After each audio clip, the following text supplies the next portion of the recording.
Ever since I was a child, I've had an inexplicable fascination with abandoned places. It wasn't just about exploring ruins or seeking thrills, there was something deeper, something almost instinctual, that drew me to them.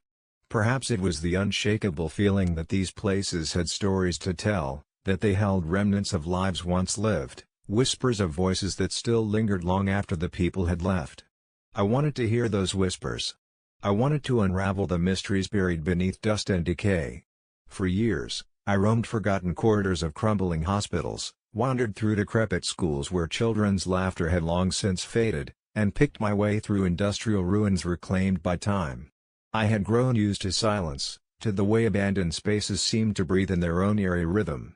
But nothing could have prepared me for what I was about to uncover, a town that was not just forgotten, but deliberately erased. A place that defied time itself. It started on an unremarkable evening in winter, while I was browsing an obscure thread on Reddit. The forum was dedicated to urban exploration, filled with the usual chatter about eerie locations and ghostly encounters. At first, I skimmed through half-heartedly, expecting nothing new. But then, buried deep in a comment thread, I saw a single line that sent a chill down my spine: "Virelle isn't gone. It's just waiting." Something about those words unsettled me. They carried a weight I couldn't quite explain. I tried to ignore it, but they lingered in the back of my mind, like an itch just beneath the skin. My curiosity won. I started searching for information about Virelle. I found almost nothing. There were no official records, no maps marking its location, no historical documentation. The only traces of its existence were fragmented whispers, mentions in obscure blogs, cryptic forum discussions, a single blurry photograph that showed what appeared to be the skeletal remains of a town deep in the hills. Supposedly, Virelle had been a thriving mining settlement in the late 1800s, but after some unnamed catastrophe, it vanished. Not just abandoned, vanished. No one could say what had happened, only that it was as if the town had been wiped clean from history. That only made me more determined. I compiled what little information I could find, vague descriptions of landmarks, snippets of old journal entries, rumors of overgrown trails that led into the wilderness. I mapped out a route, packed my gear, and set out on a bitterly cold morning, my breath clouding in the air as I hiked deeper into the unknown. The journey was grueling. The landscape was unforgiving, the trails barely discernible beneath the frost-covered ground. Hours passed with nothing but the sound of my own footsteps crunching against the snow. The deeper I went, the more unnatural the silence became. I had spent years exploring remote places, but there was something wrong about this quiet, something deliberate. As if the land itself was holding its breath. Just as doubt began to creep in, I saw it. Between the trees, a shadow against the landscape, a jagged silhouette of weathered stone, half concealed by the skeletal remains of dead branches. My pulse quickened. As I stepped closer, the outline of a town emerged from the mist, buildings standing eerily still against the gray sky. It should have been overgrown. It should have been crumbling. But it wasn't. The buildings weren't intact, exactly, but they weren't in the state of decay I had expected either. Time had paused here.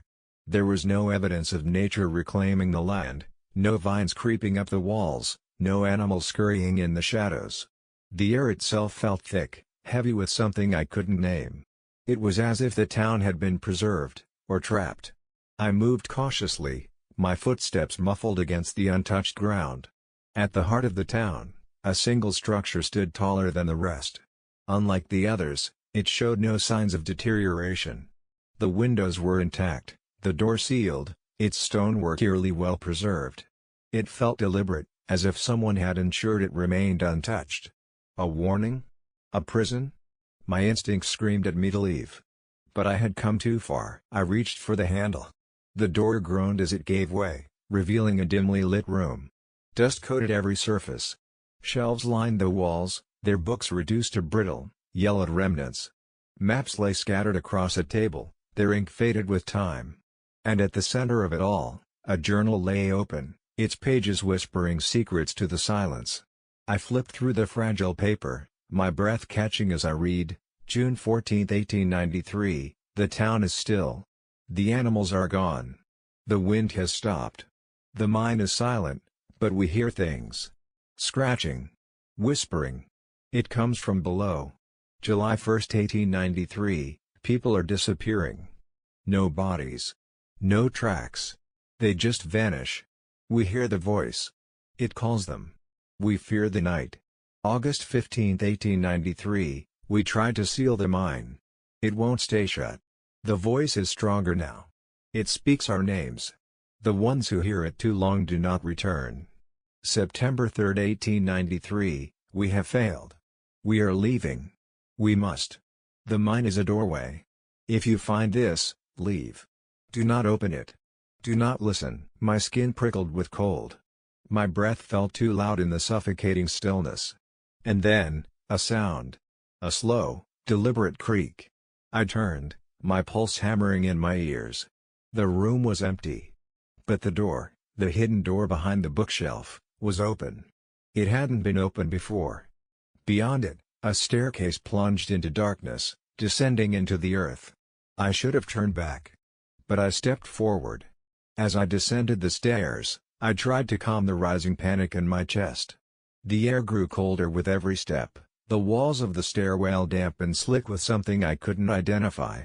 The beam from my flashlight barely cut through the oppressive blackness that surrounded me, and the deeper I went, the more it felt like the darkness itself was pushing back against the light, eager to swallow it whole. I could hear the faintest hum, a sound that made my teeth ache, like static electricity crackling just out of reach. It was unsettling, but I couldn't tell where it was coming from.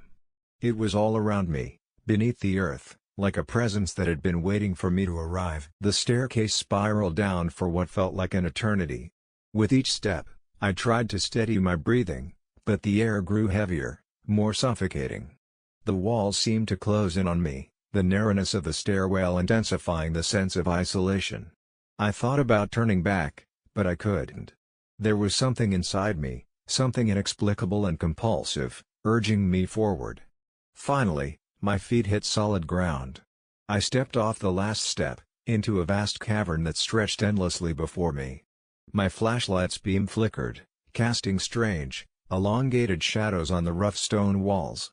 The cavern was enormous, far larger than anything I could have imagined.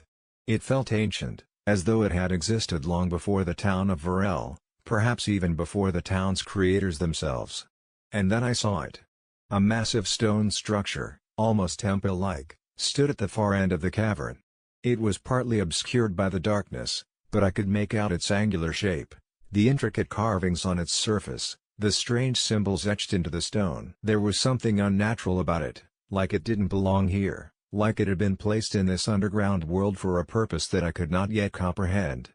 My instinct screamed at me to turn back. This place felt wrong. The very air felt as though it was alive, suffocating, heavy with the weight of something ancient and forgotten. But I pushed forward. As I got closer, the hum from earlier grew louder. It was unmistakable now, a voice, or perhaps hundreds of voices, murmuring in unison, just beyond the range of understanding. They seemed to grow louder with every step I took toward the stone structure. Suddenly, I froze. I had come so far, and yet I was no longer sure of what I was even searching for.